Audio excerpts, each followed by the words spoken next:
Bien, vamos a iniciar entonces nuestra grabación para los alumnos de cuarto año. Hoy día nos reunimos miércoles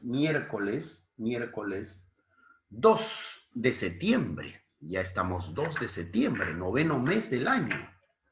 ¿Quién iba a pensar, no? Que cuando el 15 más o menos de marzo dijeron que ya se suspenden las clases y nos vamos todos hasta finales de abril. Abril, y mira qué fecha hemos llegado. Bien, mis queridos alumnos, hoy día vamos a justamente ver, ya de México nos vamos a trasladar y vamos a regresar ¿a dónde? Al Perú. ¿Qué pasaba?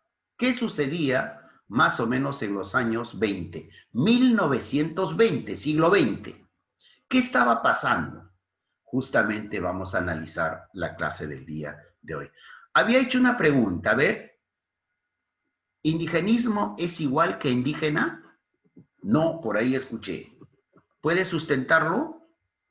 Porque las personas indigenistas son las que mediante su literatura, o sea, son los literatos que mediante su lectura defienden a los indígenas. Ajá, muy bien. Entonces, quiere decir de que el indigenismo son... Muy bien, Valeria. Valeria entonces está exonerada también para lo que va a ser el examen mensual de la otra semana, ¿ya? Calderón, vamos a ponerle su notita. A ver. Acá mi registro, cuarto año. Sí, pues eso, de eso se trata, ¿ya? Hay que estar pendiente, saber, porque la semana pasada algo hablamos sobre ello, ¿no? Calderón. Muy bien, Calderón. Ya está exonerada de la clase, del examen de la otra semana, de la prueba mensual. Muy bien, claro.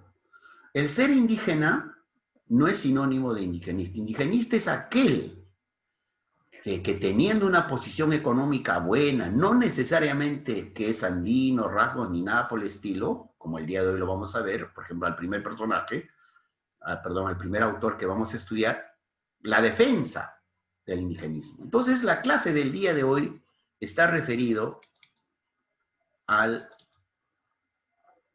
indigenismo.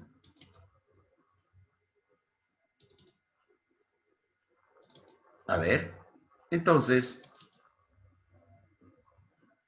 para poder estudiarlo en lo que... A ver, ¿por qué esto no abre? Vamos entonces a ver aquí.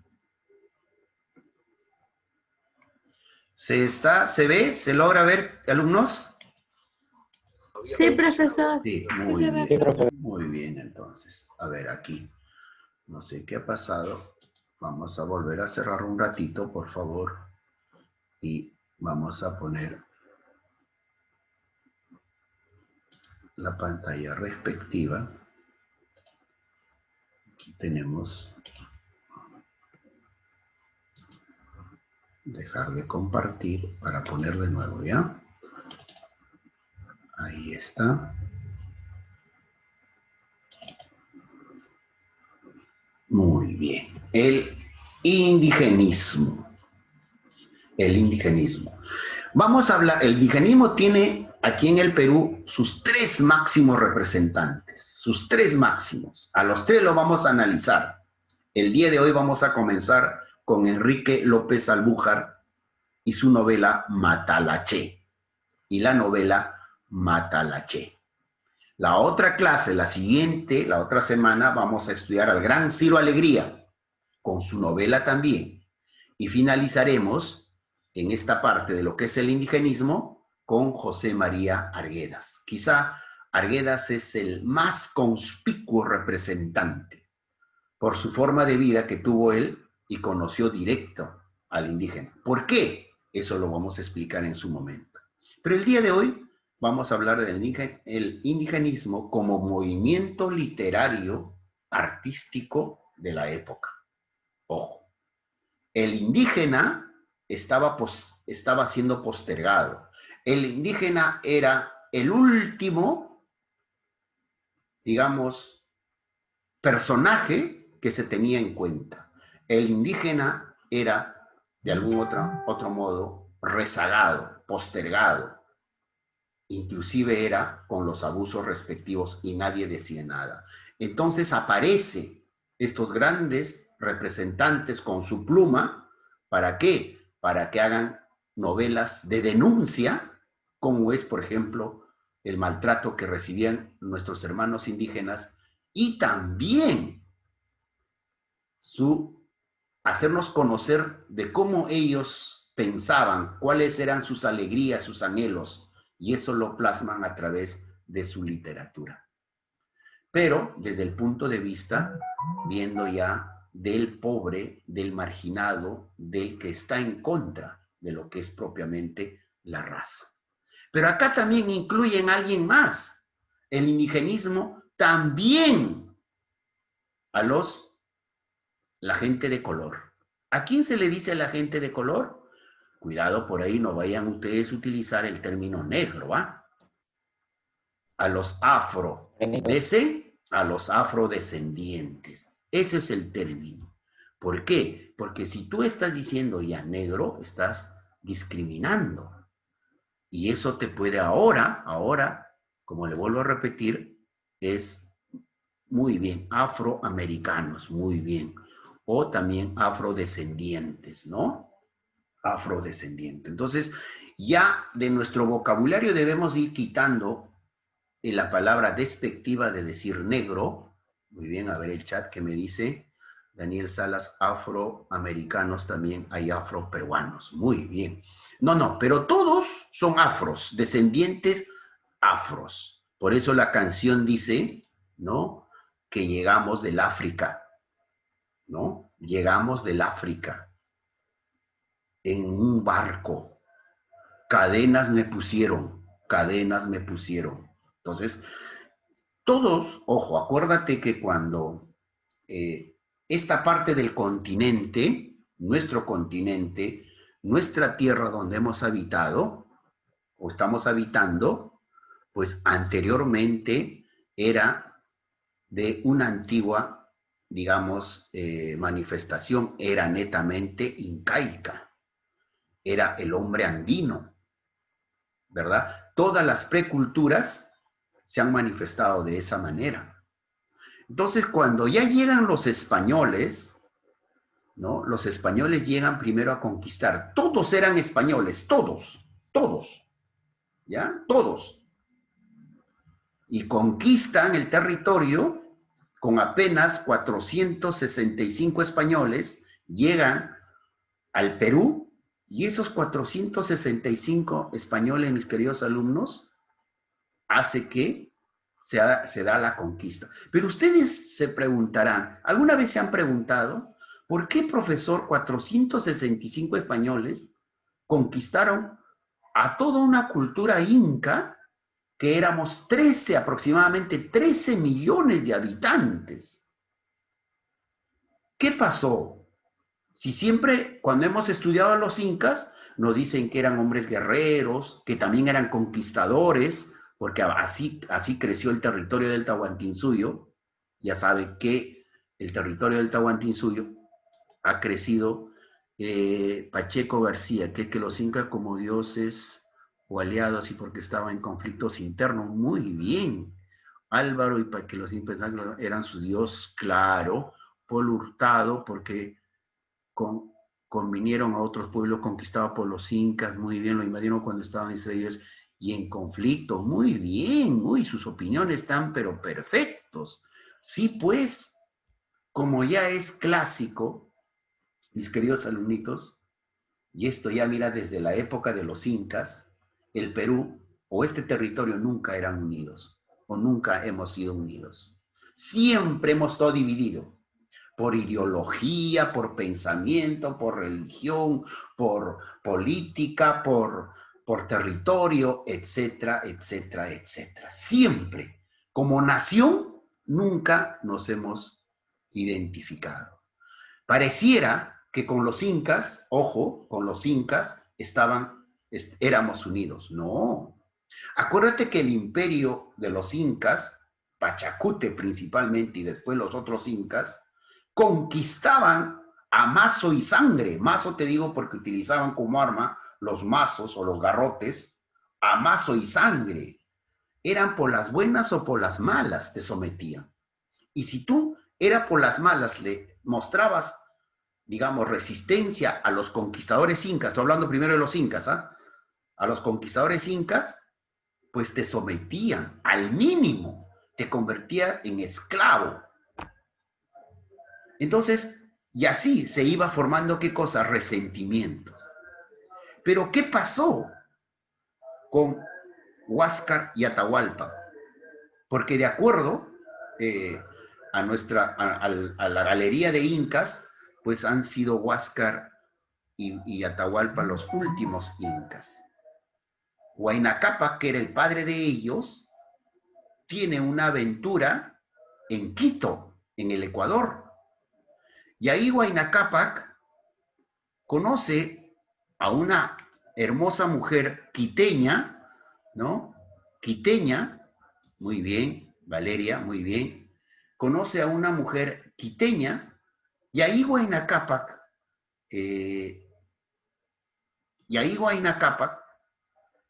procrea a un ser, a un hijo, y que después le ponen el nombre de Atahualpa.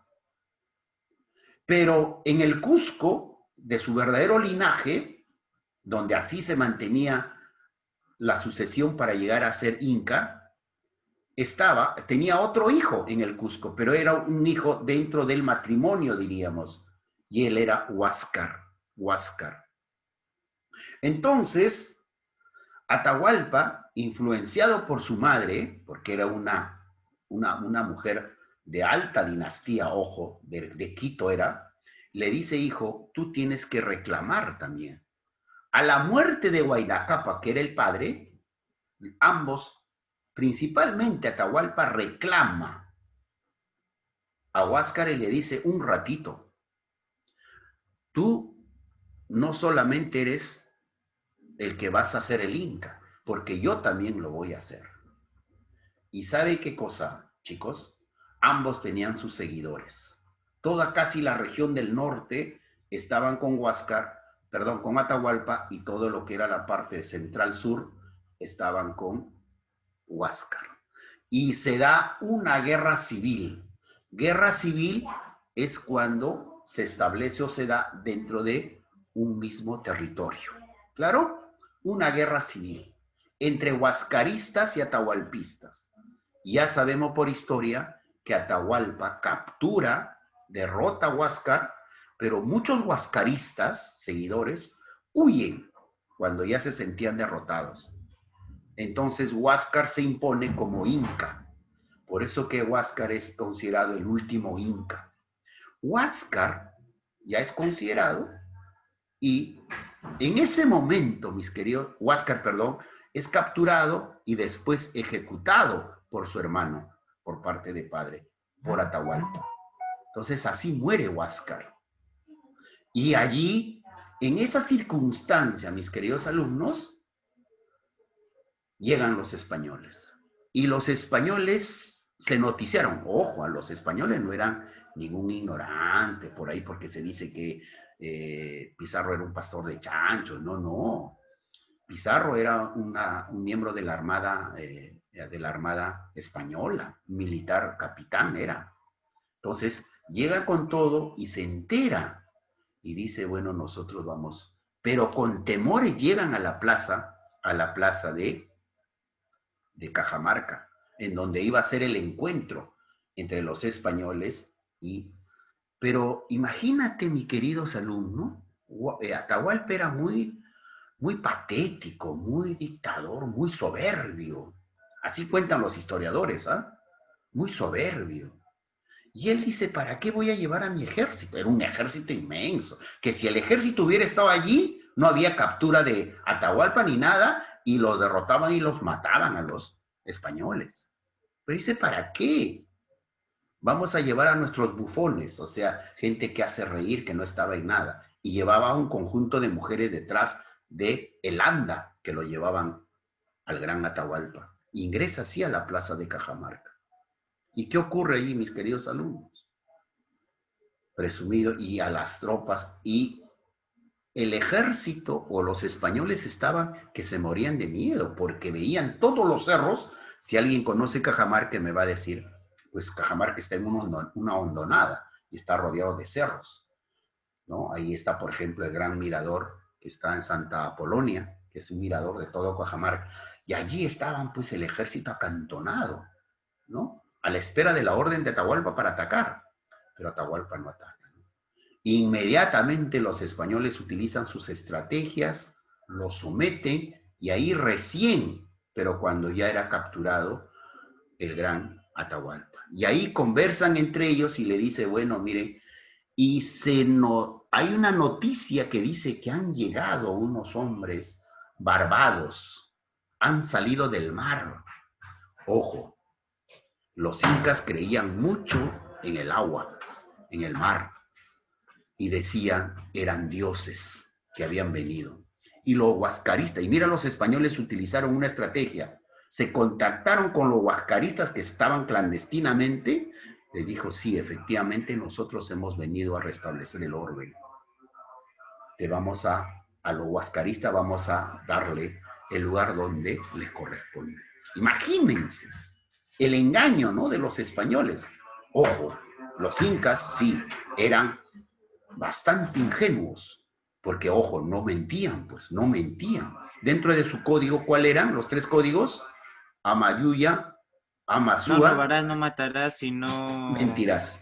No robarás, no matarás, tampoco no robarás ni mentirás. Entonces, imagínate, con esos 3 códigos nada más gobernó en el Inca. Entonces, los incas, la palabra mentira no existía, o la mentira no existía, entonces eran, ¿qué cosa? Fácilmente creíbles. Dicen que sí, entonces saben, pero con una condición, le dice, tienen que apoyarme.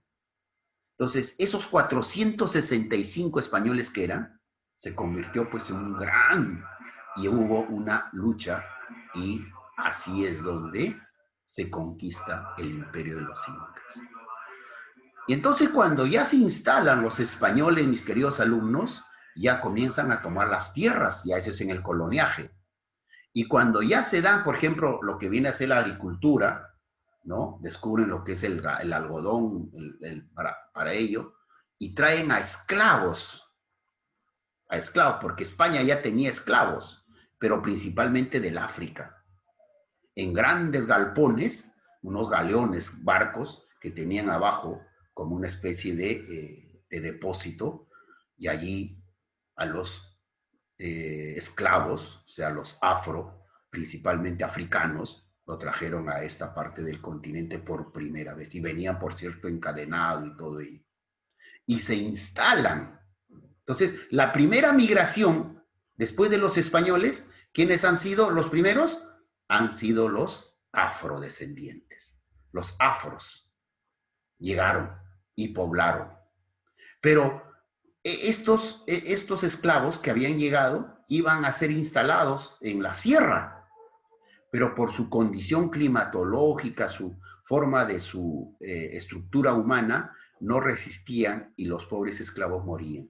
Pero donde se adaptaron bastante fueron en la costa, principalmente a un lugar que se le denomina como Chincha y parte también de Piura.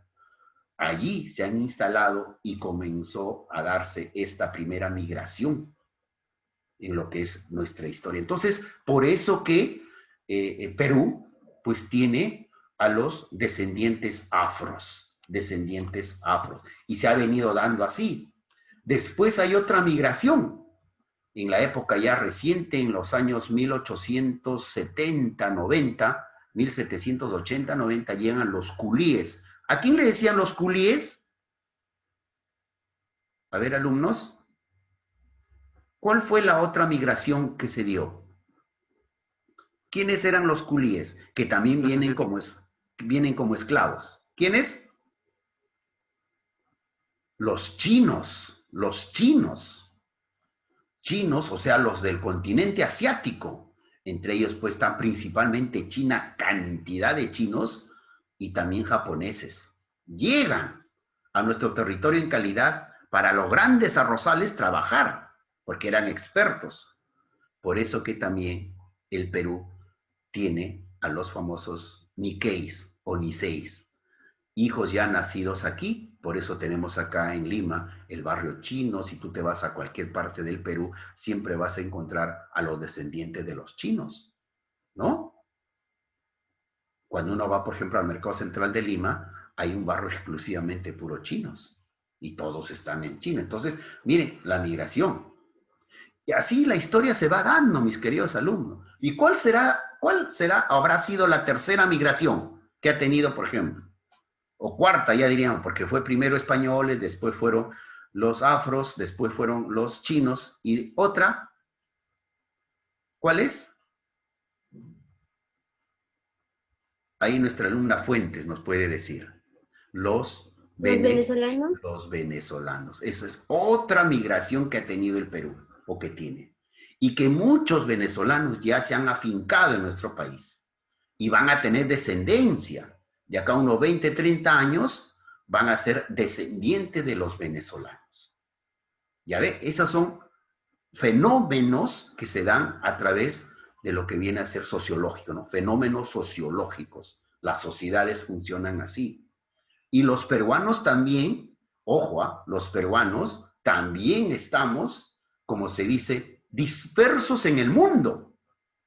Oficialmente nosotros somos 33 millones de habitantes. 3 millones, mis queridos alumnos, están esparcidos por el mundo. Tú vas a ver un peruano en cualquier parte del mundo. ¿Y cómo lo hemos comprobado eso? Cuando nuestra selección peruana de fútbol, por ejemplo, ha ido a jugar, pues no sé, a Australia. Y ahí, ¿no? 4 o 5 peruanos con su bandera alentando en la tribuna. Significa que ahí hay peruanos. Ni qué decir en Argentina, ni qué decir en Venezuela. ¿Eh? Los peruanos también llegaron a Venezuela en la época difícil que tuvo el Perú, en los años 80. Y hay muchos peruanos que ya se afincaron allá en Venezuela y han hecho, pues, y ya sus hijos, por ejemplo, ya son, pues, venezolanos, pero de padres peruanos. Idéntico, ¿no? Va a suceder en el Perú. Y en Chile, en Argentina, en todas partes del mundo, ni qué decir en Estados Unidos, en Europa, en Japón, están los peruanos. Entonces son 3 millones que están dispersos. Y los 30 millones estamos aquí en el Perú. Entonces, miren, chicos, y allí, entonces también los afrodescendientes eran considerados esclavos, estaban todavía por debajo, ojo, por debajo de los indígenas. Imagínense, así estaba nuestra clase social en el Perú en los años, cuando comienza el siglo XX, o sea, en 1900 para adelante. Y justamente, Enrique López Alújar toca este tema de los afrodescendientes, la discriminación y todo. Le voy a explicar cómo se ha dado con su novela Matalache. Bien, pero todo esto abarca, mis queridos alumnos, lo que es el indigenismo. A ver, veamos entonces qué nos dice, qué cosa fue el indigenismo literario en el Perú. Primero tenemos que decir que el indigenismo fue un movimiento literario y artístico, ojo, y artístico. Ustedes habrán podido apreciar cuando alguien ha viajado a la sierra, o de repente son sus padres también de la sierra, y uno se va, por ejemplo, y viaja, cuando uno quiere comprar algún souvenir, ¿no? Y quiere traer algo. ¿Y cuál es su manifestación, por ejemplo, si uno viaja al Cusco, viaja a Cerro de Pasco, o Huancayo, o a Bancay, o viajamos, pues, no sé, les digo, a Huánuco, o de repente a la Sierra de la Libertad, a la Sierra de Piura, o nos vamos a Cajamarca, o Ayacucho, etc. Siempre su manifestación artístico también lo tiene. Y son muy peculiar la utilización de los colores en alto relieve, ¿no? Por ejemplo, los colores fosforescentes utilizan mucho nuestros andinos. El verde fosforescente, el rosado o el fucsia fosforescente. Entonces, todo eso es arte, mis queridos alumnos, creado por ellos.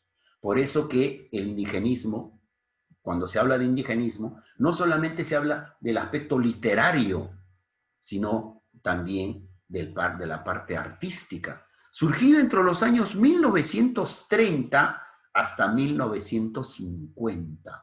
Ojo, cruce, pare, tren, que puede ser pregunta del examen mensual.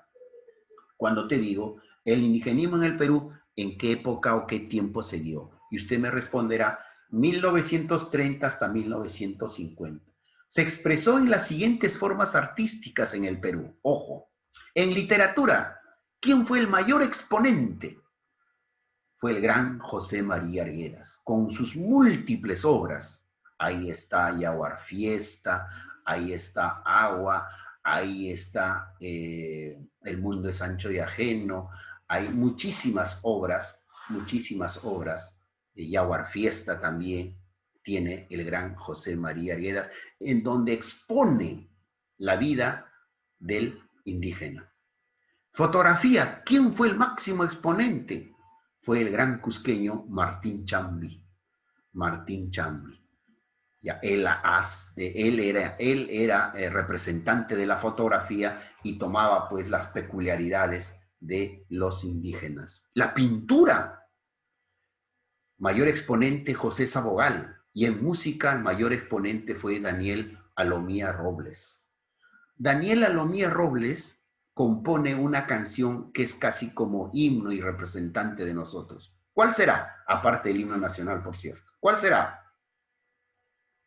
A ver, alumnos, ¿están allí? En música. ¿Cuál será? ¿Cuál es la canción que nos identifica? Ahora, no vayan a decir Contigo Perú, ¿eh? A ver. ¿El cóndor? ¿El cóndor? ¿El cóndor pasa? El cóndor pasa. El cóndor pasa en música. ¿Quién? A ver, acá han puesto el cóndor pasa. Muy bien. Cóndor, muy bien, Tobar. El cóndor pasa. Claro, el cóndor pasa es una canción más representativa después del himno nacional para los peruanos. Y él, ¿quién lo ha compuesto? El gran Daniel Alomía Robles. Él es huanuqueño, él es de Huánuco y lo ha compuesto esto del cóndor pasa. Es necesario precisar que el indigenismo no se limita a unas fechas de inicio y término, ojo, sino que el movimiento como tal, para escribir, se da en 1930 al 50, pero anteriormente ya habían algunos otros representantes, Por ejemplo, Clorinda Mato de Turner. ¿Qué escribe Clorinda Mato de Turner? ¿Qué obra? ¿De carácter indígena también? Por ahí escuché, ¿perdón? ¿Paul? Ave sin nido, ay, muy bien, Paul. Paul, también usted está exonerado, ¿ya? Muy bien, Paul. Vamos a ponerle de una vez acá su nota por su participación de nuestro amigo Paul. Paul Hurtado. Aquí está, listo. Entonces, Ave sin nido, mira, fue escrito no dentro del año 1930, muchísimos años atrás, pero ya denunciaba, ya decía por qué estos dos jóvenes, que eran netamente indígenas, no podían realizarse, porque eran hermanos de padre, ¿no? Después también hay otro que el representante, el gran Mariano Melgar, en sus poemas, en sus yarabíes, que también ha escrito. Decíamos de inicio, sino que es una fuerte corriente artística que abarca casi todo el siglo XX. O sea, se ha venido dando, ¿no? Si bien es cierto hasta el 1950, pero hasta ahora todavía se sigue escribiendo, por ejemplo, novelas de corte, digamos, indígena. Por ejemplo, el último de los representantes quizá contemporáneos ya ha sido el gran Manuel Escorza con su obra Redoble por Rancas, ¿no? Y se desarrolla paralela a otros estilos, escuelas, corrientes y generaciones literarias del país, ¿sí? Se sigue hasta ahora escribiendo, ¿no? Siempre al indígena es mostrado, su arte inclusive, ¿no? Sus pinturas y todo ello. Por ejemplo, ¿dónde se muestra bastante el indigenismo en el arte? En esos afiches que por ejemplo, se han publicado a propósito de los panamericanos, ¿recuerdan ustedes? Con unas letras muy sugerentes, ¿no? bastante de color chillón, fosforescente. Ese es un arte netamente, por ejemplo, andino, indígena, ¿no? La literatura propiamente indigenista se inició en el siglo XX y se considera, vamos entonces a explicarle, se considera en 1900 como fecha inicial, con la publicación de cuentos andinos. Justamente quien inicia esto, digamos, del indigenismo es nada más ni nada menos que Enrique López Alújar, cuando escribe Cuentos Andinos. Y ahí tenemos a los más grandes representantes, repito, a Enrique López Alújar, a Silo Alegría y José María Arguedas. Y hablando de los representantes del indigenismo, mis queridos alumnos, aquí les presento al gran Enrique López Alújar. En sus inicios como escritor, joven él, porque él nos acompaña mucho tiempo, ya casi anciano, muere. Vamos a tener de repente otra foto por allí del gran Enrique López Alújar. Y ahí está, vamos a ver entonces a leer, a explicar un poco quién fue Enrique López Alújar. Nació en Chiclayo el 23 de noviembre de 1872 y muere en Lima el 6 de marzo de 1966. Mira la cantidad de años que él ha vivido, ¿no? Por eso ha seguido escribiendo el gran Enrique López Alújar. Fue un escritor y poeta peruano. Cultivó diferentes estilos en la narrativa y es sobre todo conocido como el iniciador de la corriente indigenista del siglo XX. Este tipo de preguntas, mis queridos alumnos, son típicos de exámenes de admisión. La pregunta te va a decir, ¿quién comenzó con la literatura indigenista? Inmediatamente usted ya lo sabe quién es. No es José María Arguedas, ¿eh? No es Silo Alegría. Muchos dicen, y te va a venir ahí en la alternativa, José María Arguedas, para que caigas.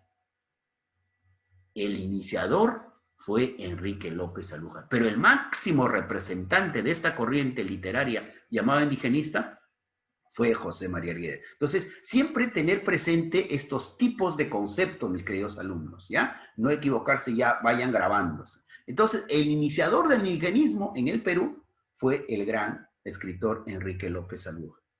Retomando la temática de Narciso Arestegui y de Clorinda Mato de Turner, eso es lo que les decía, ellos ya anteriormente habían escrito acerca del indigenismo, pero él propone un nuevo naturalismo que incluía la indagación psicológica, o sea, que este gran escritor se introduce a la psicología, al pensar del indígena.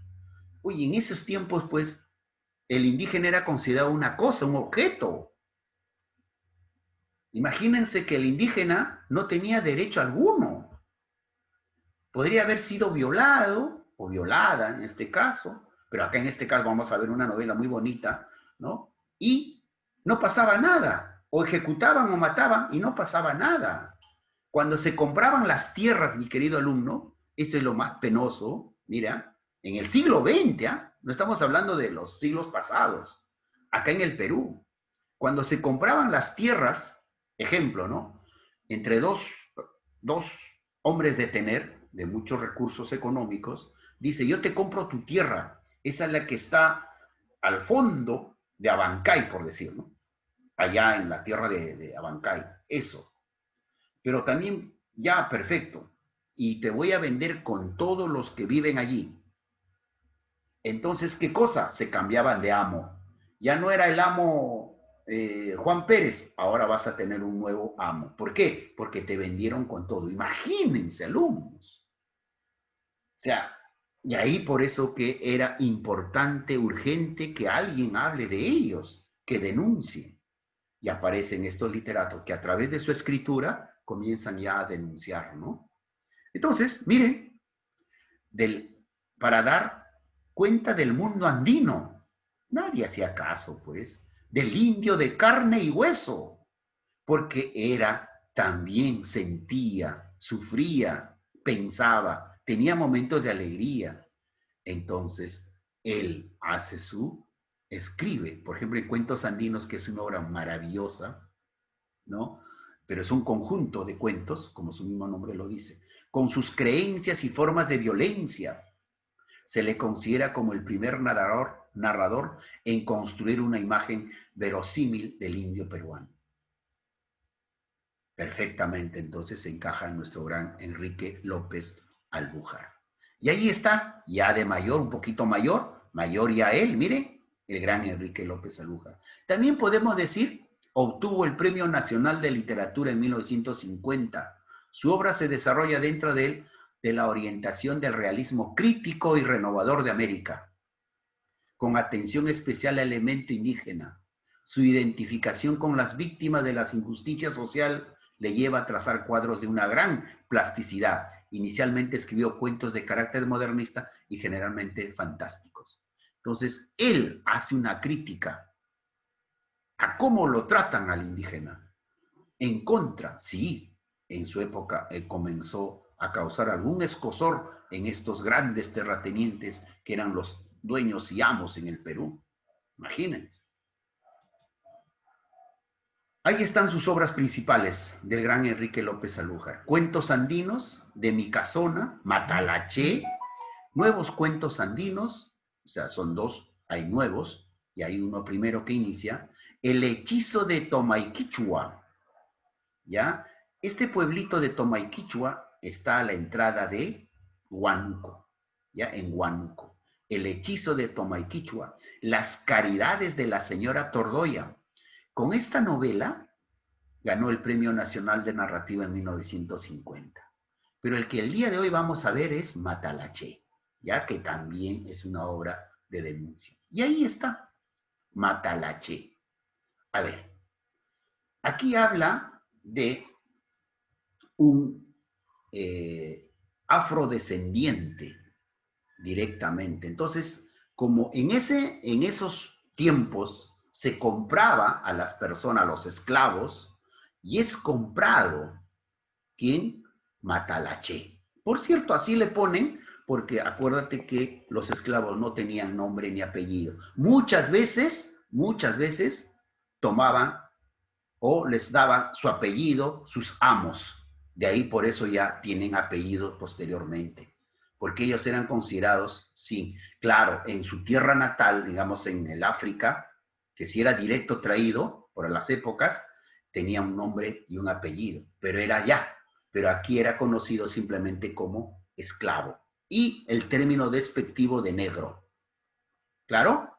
Entonces, a ver, Enrique López Albújar nos habla en esta historia sobre, terrible, en torno a la esclavitud, en el periodo en que se luchaba por la independencia del Perú y cómo los prejuicios de entonces impedían el amor entre un esclavo negro afroperuano y una mujer blanca criolla de una familia adinerada.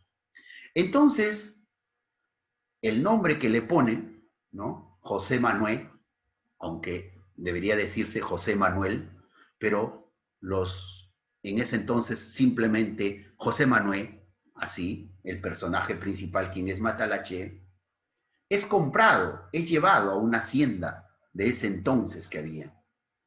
Y el hacendado tenía una hija muy hermosa, muy, muy hermosa. Cuando hablo de hacendado, hablando de una hacienda o terrateniente que tiene muchas tierras o es dueño de casi todo, una gran extensión de tierras. Entonces, y este Matalaché era descendiente directo, pues, de los afros primeros que llegaron, de buen porte, ¿no?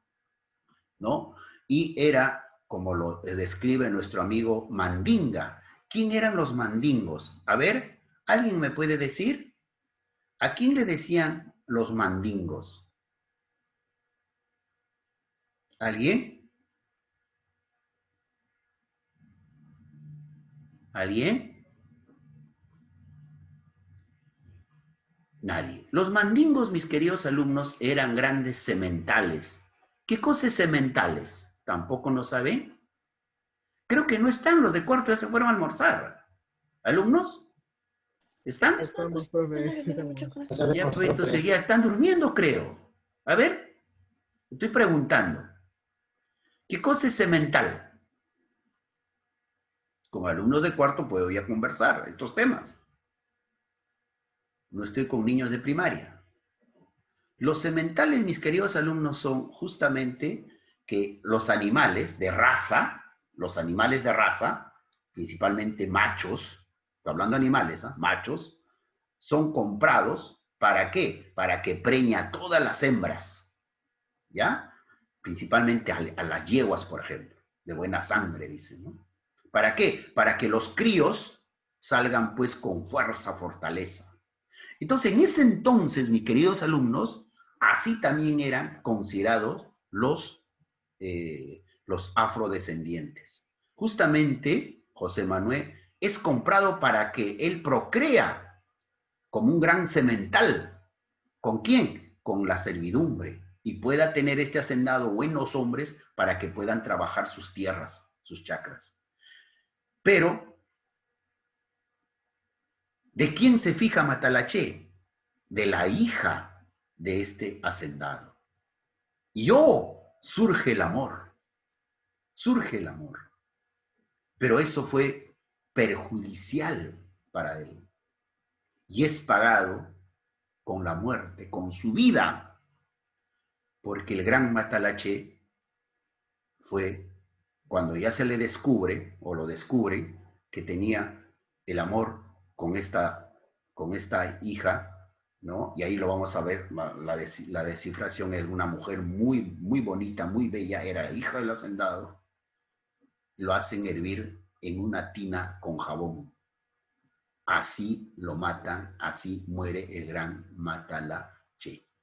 El gran Enrique López Albujar toca este tema. Ahora, profesor, ¿se dio eso? Sí, se ha dado, mis queridos alumnos, porque así era. Los esclavos, como los indígenas, no tenían derecho alguno, porque eran parte de su propiedad. Y el atrevimiento de haber cometido este gran Matalaché, de haberse enamorado con la hija del hacendado, ¿no? Imagínense, paga con su muerte. Pero todo esto no queda allí. Veamos a ver qué repercute esta novela. Entonces vamos a analizar a Matalaché. El autor Enrique López Albujar, género narrativo, especie cuento, personajes, José Manuel Matalaché o José Manuel, María Luz, la hija de esta mujer muy bella que se enamora de José Manuel.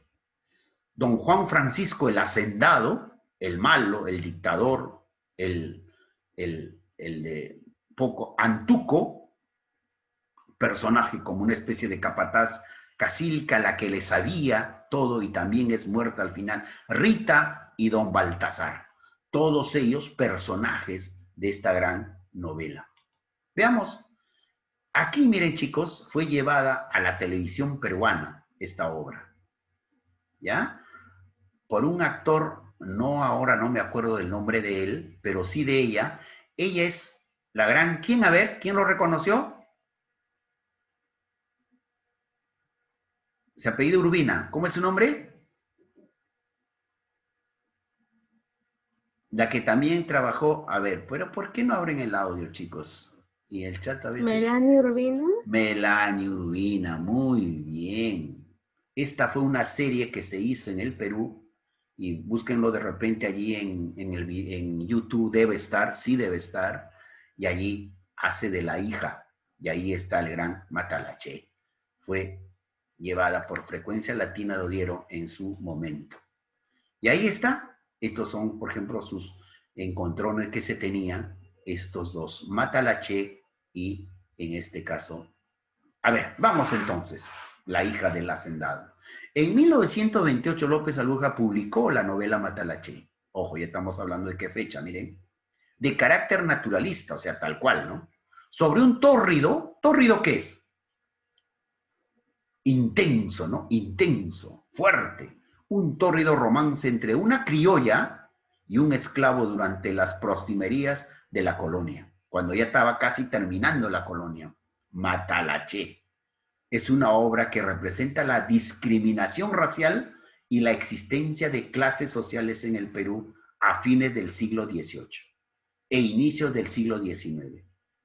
Pero ¿ahí habrá quedado eso? No, mis queridos alumnos. Las clases sociales todavía se siguen dando en la actualidad.